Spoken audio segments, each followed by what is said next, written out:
welcome to this very special episode of In the Mix. I am Gina Jordan. We're sitting here in the middle of a live event, St. Bart's, all to benefit VH1 Saves the Music. I'm sitting here next to NBC 30 Rock star Grizz Chapman. And coming up on this very special episode of In the Mix on VVH TV. We go one-on-one with 30 Rock star Grizz. Find out how Oscar-winning actress Cate Blanchett keeps out of the tabloids, and we'll have a live musical performance from rapper, singer, songwriter Jared Evan. Here we go. You are in the moment. You are in the mix. In the Mix with Chris Rock. I'm Alec Baldwin. I'm here with the gorgeous Gina. I'm Larry King, and you're watching In the Mix. I'm Kelly Ripa, and you're watching In the Mix. I'm Matt Lauer, and you're watching In the Mix. I'm Kathy Lee. And I'm Hoda. And you're watching In the Mix. I'm Bethany Frankel, and you're watching In the Mix. In the Mix. Welcome to this special episode of In the Mix here at East Hampton Studio. And you may hear the music in the background. There's a live event. It's a tropical paradise. And I am sitting here with 30 Rock star Grizz. Everybody clap for Grizz. Woo! Yeah. Social Life magazine is hosting this event, and also Ran Luxury created it, all to benefit VH1 Saves the Music. It's always so much fun when there's events out here in the Hamptons because a lot of the events actually benefit a cause. And that's what we like to do here on In the Mix. What's fun about doing this kind of thing is our studio setup. What do you think of the studio here? Oh, this is, listen, I'm Not in bad. paradise. I'm in paradise. It's a tropical paradise here. I'm in paradise. I'm in the Hamptons. It's going down. Cool. He's smiling because he has to. His wife is right behind the camera there. Diana is his wife, and his niece, China. Not only are you the hottest celebrity here at the party, but we're very excited to have you on In the Mix. Thank you for coming on. Thanks for having me. Married for 10 years, 2 kids, and a hit show. Yes, 30 Rock. We won a few Emmys. Just a little show called it's a small show. 30 Rock. How many Emmys has the show won since its original existence? Roughly, if I'm not mistaken, anywhere from 13 to 18. Yeah. Congrats. Yeah. Congratulations to the entire cast of 30 Rock, including my very favorite Alec Baldwin. Here, here. Here, here. Congratulations on your wedding. That's right. Congratulations, Alec Baldwin. Yes, we love you. AB, as you called him. Yes, I don't sir. know him as AB. Affectionately, I'll call him AB. Right. He's a wonderful person, and I've learned so much from him. Just seeing how he commands the set when he comes on and know exactly what he wants, how he wants it, and how he gets it done. It's just amazing how he is. He really is. He's a very gracious person. A lot of people don't know that about him because they may only see a certain character, but he really is a gracious person. Yeah, but you know, the media tends to distort, you know, the lives of Tends to entertainers. distort? They Yeah. distort it. They tend to distort how, He's you know, being how so we really, good. how we really perceive. What's it like to work with Tina Fey? I call her my Xavier. She's Professor X, and we're the X-Men. She tells us what to do, and we make it happen. And we just go and make people laugh. I love Instead of that. going to save the world, we go make people laugh. And you do. And you guys do. All right, Tracy Morgan. What's it like to work with Tracy Morgan? Well, Tracy's an older brother than me. He's given me so much information over the years that I use, and then some stuff that I don't use. But What stuff would that be? How did you meet Tracy Morgan, and then how did you end up working on 30 Rock? Well, I met Tracy Morgan in a neighboring water hole that we tend to frequent, and For those of you that don't know, watering hole means bar, potentially with naked women dancing. No, I'm just kidding. but we met, we met at the bar, and we just became friends. We hit it off instantly, And then we always discussed about doing a show together and doing some things, but it never came to, it never came to pass. And he went on and he went to do Saturday Night Live, and we lost contact for a few amount of years. And then I went on the audition. The easiest audition I ever went on in my life. I walked in, I shook Steve's hand. He's one of the producers. I shook his hand. I signed my name on a piece of paper, and he was like, "Thank you." They called me a year later and asked me if I was still interested in doing. At the time, it was a untitled project, and if I was still interested in doing it, I was like, "Well, who's in it?" And it was like, "Well, Alec Baldwin and Tina Fey," and then they said Tracy Morgan. I said, "Tracy Morgan." And that's why the chemistry on camera is so good, because we've been friends for so long.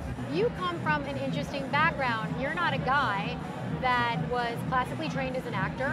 No. You grew up in the projects, as you shared with me before. Your East New York, story Brooklyn. is your story is very inspiring. Please share it, because you're an American dream. Yeah, in a sense. I mean, I didn't let my area hold me down, and I always, in the back of my head, I always knew that it was more out there. It was just trying to figure out how to get out there. And when I started security, that was my first way out, you know, out of that situation. And then I started going on tour, and then I became a celebrity bodyguard, and then actually me being a bodyguard helped me get on TV. So once I got on TV, you know, at first I said, oh, you know, this is a great opportunity to make more money. Yeah. But when I started and I realized how, you know, how the craft is, and then you got to take your craft seriously. So that's when I started going to acting classes and really, really taking it serious. And I'm glad that I chose to take that path, because the satisfaction for me is bringing the writers' ideas to life. So if they write it, and it makes me feel so good that I can bring it to life. Now, it makes you feel so good that you started directing some projects on your own, right? Yes, Grizz Chronicles. I started Grizz Chronicles because I wanted to give people a different side of Grizz that they couldn't see on 30 Rock. Because, you know, it's a big cast and lines go around. So, you know, and again, I'm not faulting 30 Rock at all, because they've done so much for me. But I took that opportunity to get some writers from my improv class that I take. And we came up with Grizz Chronicles, and it's actually funny. And if you get a chance, you can check it out on grizzchapman.net. Grizz Chronicles, originally it started off with, I was taking over every holiday. So I took over Christmas, which turns to Grizzmas. And then I took over New Year's, and I took over Cupid, Easter. So you can go in there and see me. Who is the funniest cast member on 30 Rock when the cameras are off? Well, it's kind of hard to say who's the funniest, because everybody is funny in their equal right. So you never know what you're gonna get from 30 Rock. You never know what's gonna come out of somebody's mouth. And even like with Tina Fey, you know, when I first started the show, you know, I would look at her and she's like mumbling to herself, and you know, just and not that I found it weird. I just would stay out of her way, you know. But over the years, I realized that she was writing jokes and telling jokes to herself. And it's just amazing to see how genius her mind is and how it works. It's amazing to see how people work. When you see someone who's very successful, that's sort of what I do for a living, is I get to meet amazing people like you and sort of go behind the curtain to see how somebody made it. And that's why I think it's amazing. Your story, like I said, is amazing. I mean, literally, you're on a hit show with Tina Fey, Alec Baldwin, and now you're moving on to your own projects. You've really, congratulations. Yeah, you gotta capitalize on what's given to you. You can't just say that it's going to be there tomorrow. You have to create tomorrow. It's true. So, you know, like that. Being on there for 7 years, I learned so much in front of the camera, behind the camera. So, you know, I'm going to take that and run with it. Diamond Productions, yes. Music, modeling, another one of your very many projects, sir. Yes. What is that about? Well, you know, I said to myself, when I was coming up, Tina Fey gave me a chance. So why not return the favor and give somebody else a chance? Being in both sides of it, you know, coming from security and being in acting, I'm behind and in front of. So I get a lot of interest in music and a lot of people that just want a chance. So I felt, why not just give people a chance? So we started the music, and we have Jenny Found, and she's a rock star. What's the genre of music? It's pop, but this particular album was a little folkish because it was done with her band. But now she's going to go on and do her own pop music. One of the things that's very important to you is Oregon Angels is a foundation that you created. And I created to bring awareness for altruistic organ donation. So, you know, just because when I went through the situation, I had my kidney transplant, and I said to myself, how can I make this easier for the donor? Because, you know, someone giving up a kidney, so of course their road should be as easy as possible. I was diagnosed with chronic kidney disease 4 years ago, and I had flu-like symptoms, so that prompted me to go to the hospital, and then that's when I found out that, you know, I had chronic kidney disease and almost had congestive heart failure. Wow. And my blood pressure was through the roof. So that's why it's so important if the doctor tells you to take your high blood pressure medicine, take it. You know, it's prevalent in men. A lot of the times we think that we're invincible to things and that we can't happen. And the worst part of it is that I felt fine. I felt like nothing was wrong. I went on with my regular day, but deep down inside there was something wrong. Wow. Now, if I were you, 6'11", I would think that I was abominable. Yes, I would. Oh, that's how you feel. That's how you feel until a small kidney takes you down. My situation was totally different. You know, I was blessed. Not everybody gets a donor that quickly. Most people are on a list for 7 years before they even get a donor. It was a person who wanted to give an organ to someone, not necessarily to me, right, but he did some research on how to give an organ, and he came across what I was doing with the National Kidney Foundation. He looked me up, and he picked me. What does Grizz do when he's not taking care of the family and running all the organizations and starring on 30 Rock? I'm playing video games. I'm playing video games. I'm a big gamer. A lot of people don't know that I'm a very big gamer. I'm Grizz and I'm a gamer. Yes. I've been to Gamers Anonymous. And yeah, I play video games and hang out with my son, you know, because between working and you know, running around with the show. What's your favorite game? Right now, I'm stuck on Battlefield. Like Battlefield Galactica? No, it's just called Battlefield. Battlefield. As you can see, I haven't played video games in a very long time. Sir, it was an absolute pleasure to meet Thank you so much I hope for you had a having good time and Diana had fun. Everybody, give a big round of applause for Grizz. Woo! Yeah. Coming up, Jared, Evan, don't move. Woo! In the mix. Coming up in the mix is On the Go. With our event of the week, we meet up with leading lady Cate Blanchett at her Gotham magazine cover party to talk tabloids and the Hobbit trilogy. Plus, it's our Artist of the Week with a live performance, Jared Evan. This episode of In the Mix is presented by Agave Restaurant. Ocean Productions invites you to celebrate an evening honoring the music of the one and only Billy Joel. Saturday, August 18th, 2012, 7 p.m. to 12 a.m. Proceeds will benefit the Leukemia and Lymphoma Society and the Michael J. Fox Foundation. For ticket information, log on to easthamptonstudio.com. Welcome back to this very special edition of In the Mix at East Hampton Studio, in the middle of the St. Bart's event, all to benefit a wonderful cause, VH1's Save the Music. I'm Gina Jordan, and guess what, guys? We've got the staff here. Everybody's having a good time. Can we get some? Oh, and look who I see. One of the In the Mix sponsors. Look who it is. It's East End Limo owner, Tommy Hill. Thank you. Who knew? Okay, guys, we got to bring Tommy Hill. Tommy, come in, sit down. Yes. How are you? Welcome to In the Mix. Now, I wanted people to come and meet Tommy Hill because not only do you have a fantastic company, East End Limousine. Yes. For 20 years, you've been driving around the celebrities. I want to hear a good celebrity story right now. Right now, top of my head. Okay, Aretha Franklin. Love her. She comes out every summer. And one time, she always loved the Snicker bars. I would put Snicker bars in the back for her, and she just loved them. So I told Aretha, I said, Aretha, you should contact Snickers because you like their Snickers so much, and you should be their sponsor. Hell yeah. Well, a couple of years later, Aretha Franklin was in a Snickers commercial, and I was like, you know. All because of Tommy Hill. And In the Mix, we love our sponsors that much. We bring them on the show. You see that? Thank you. Thank you for having me. Always a pleasure. Always. Tommy Hill, ladies and gentlemen, give him a big hand. Okay, get the heck out of here. Right now, we have a special treat for you guys. In the Mix is On the Go with Cate Blanchett. At the event of the week, we talk tabloids, her latest Broadway show, Uncle Vanya, and The Hobbit. Check it out. Hey, I'm Gina Jordan, and you are In the Mix.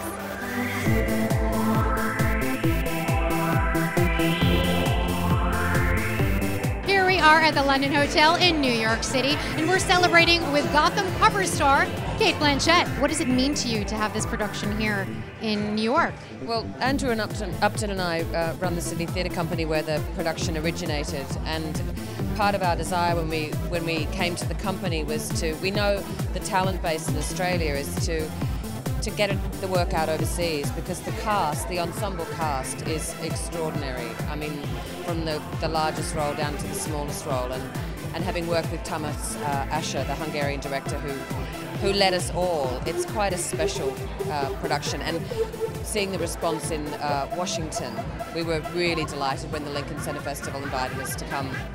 The Aviators' Oscar-winning actress, Cate Blanchett, was the ultimate leading lady at her Gotham magazine cover party.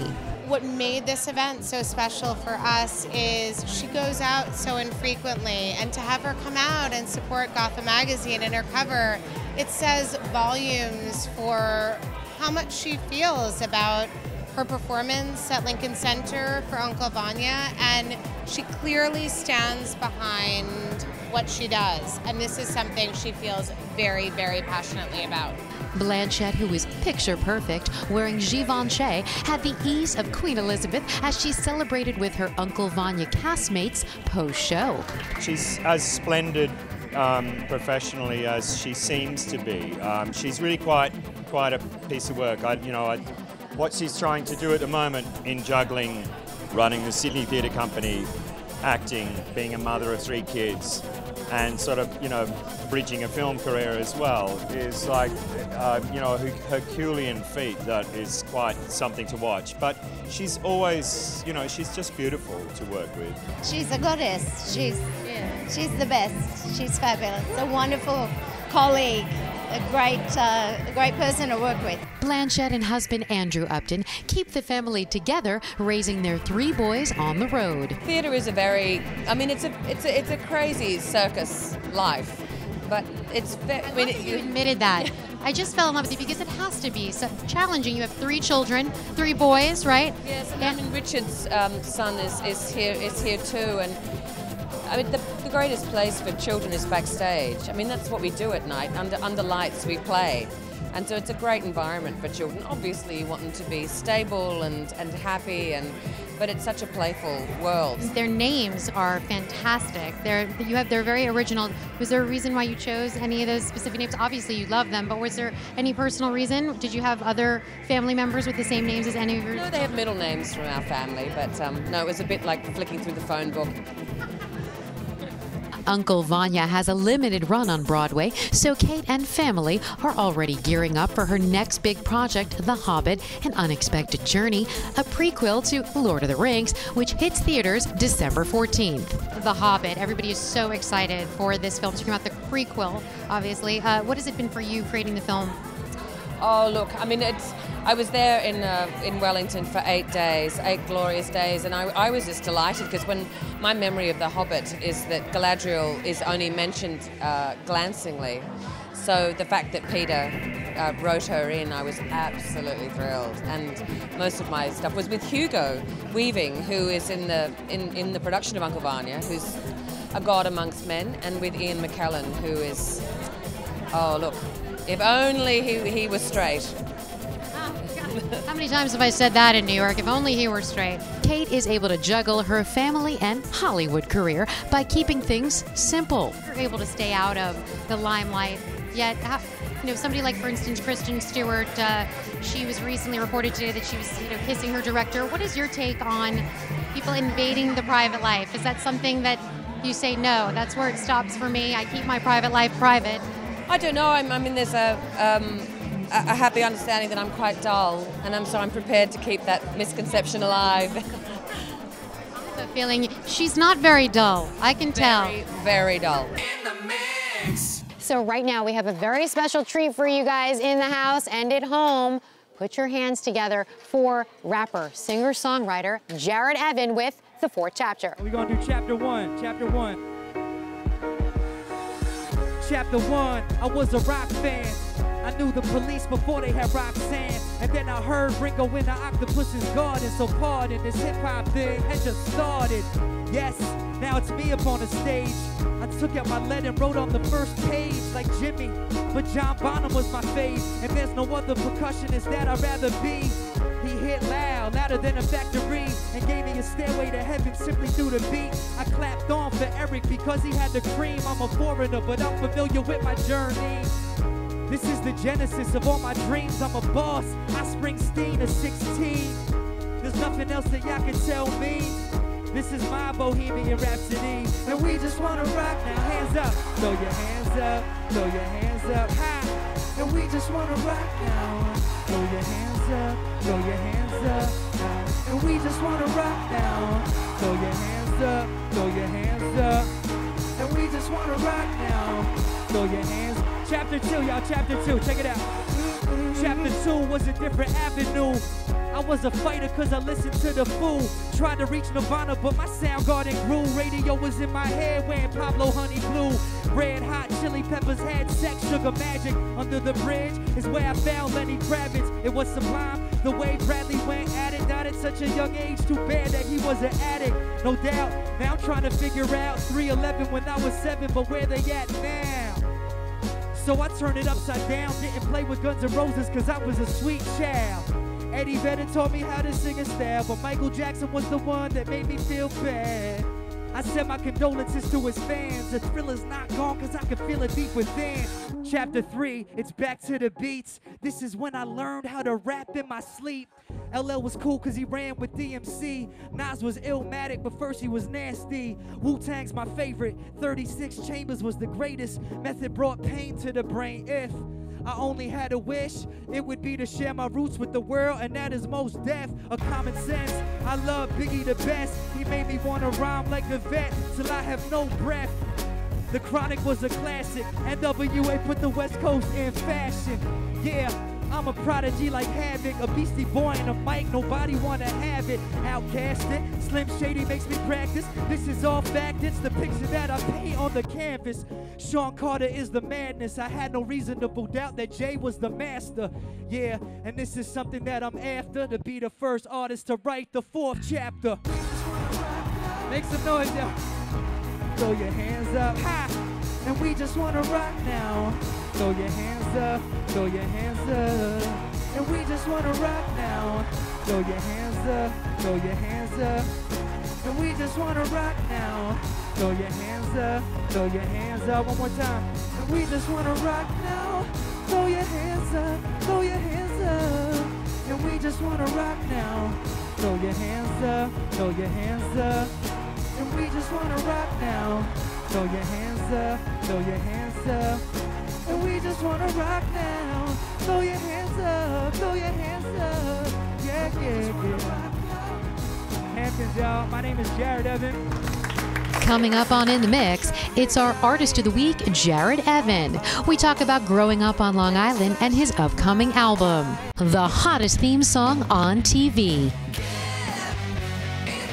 In the Mix with Chris Rock. I'm Alec Baldwin. I'm here with the gorgeous Gina. I'm Larry King, and you're watching In the Mix. I'm Kelly Ripa, and you're watching In the Mix. I'm Matt Lauer, and you're watching In the Mix. I'm Kathy Lee. And I'm Hoda. And you're watching In the Mix. I'm Bethany Frankel, and you're watching In the Mix. Catch a new In the Mix episode 11 a.m. and 10 p.m. every Saturday on VVH TV.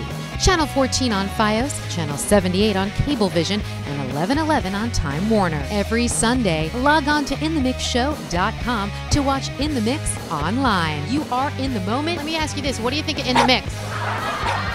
You are in the mix. In the Mix. Welcome back to this very special edition of In the Mix. I'm Gina Jordan, and I am sitting here with rapper, singer, songwriter, Jared Evan. Woo! Thank you. Jared, that was a kick-ass performance. Thank you so much, Gina. 4th chapter. Yep. The 4th chapter is the name of your new album. There you go. Very cool. Thank you. Traffic Light is a fantastic song. Everybody knows Traffic Light. Thank you. I'm saying everybody knows, That's but one of my favorites as well. How long have you been performing? Because I feel like your name popped up right now, sort of out of nowhere, but you've been performing for a little bit, Yeah, right? well, I've been performing as a solo artist with a microphone for like probably 3-4 years. 3-4 years. But So you were about 15 when you first started? I was funny. I was like 18. 18. Yeah, 18. Girls dig you. I hope so. I see you. You go. You're a charmer. You sing to the ladies. You know how to do it. I just sing to everyone, and I guess they pick up on it. You have a great connection with the audience, and obviously creating a lot of female fans. Now, you grew up here on Strong Island. Yes, ma'am. Great Neck, New York. Some would say, dude, you grew up in Great Neck. What do you know about rap music? What would you say to the folks that would question your background and what you do for a living? I would basically say like rap music or any kind of genre of music for that matter, like it has nothing to do with where you come from. You know what I mean? Like it's music, it's therapy. Like I don't think you need to be from any certain place to be able to do a certain genre of music. When it comes to rap music, who are some of your inspirations? When it comes to rap music? Yeah. right off the bat, Wu-Tang Clan, The Roots, Mos Def, Cool G Rap, Slick Rick, Busta Rhymes, Tribe Called Quest, Biggie. This is like the main group of people. Wow. Yeah, so. Was there someone who you listened to when you were a kid? Well, it's funny because when I was a kid, like I actually at that point hadn't started listening to hip hop yet. At first, I was listening. My dad introduced me to an album called "Houses the Holy" by Led Zeppelin. It was the first like classic rock album I heard. So then I heard "Houses the Holy," and then I just I was obsessed with classic rock, like Jethro Tull, ELP, The Doors, Pink Floyd. You know what I'm saying? Even Stevie Wonder, Al Green, just old music. It wasn't necessarily classic rock. It was just from that era. Yeah. You know what I mean? Sure. And I was obsessed with it. Like that's really when I was playing drums. This is before I was rapping or singing or writing music. And then fast forward like to when I was like 11 or 12, that's when I like really fell in love with hip hop. Like I'd always known about it, but I became fascinated by it. Like I saw the Method Man, METHOD Man Wu-Tang video. Yep. And when I saw that, I was like, yo, it's a rap. Like this is crazy. This is like my new classic rock. You know what I mean? So that's how I got into it. And your album's called The Fourth Chapter. Right. Is this the fourth chapter when it comes to your albums? What's the meaning behind the title? Okay, so the fourth chapter is the album, and when you drop the and just fourth chapter, that's the song, right? Yeah. And it's the last song on the album, and it explains like, like if you listen to the album straight through, you'll get a sense of like diversity and like, wow, it's just fusion and different sounds. And then, so when you get to the very end, the fourth chapter, the song explains why it sounds that way. You know what I mean? And each verse is a different chapter, I call it, and it explains a different chapter of my life musically.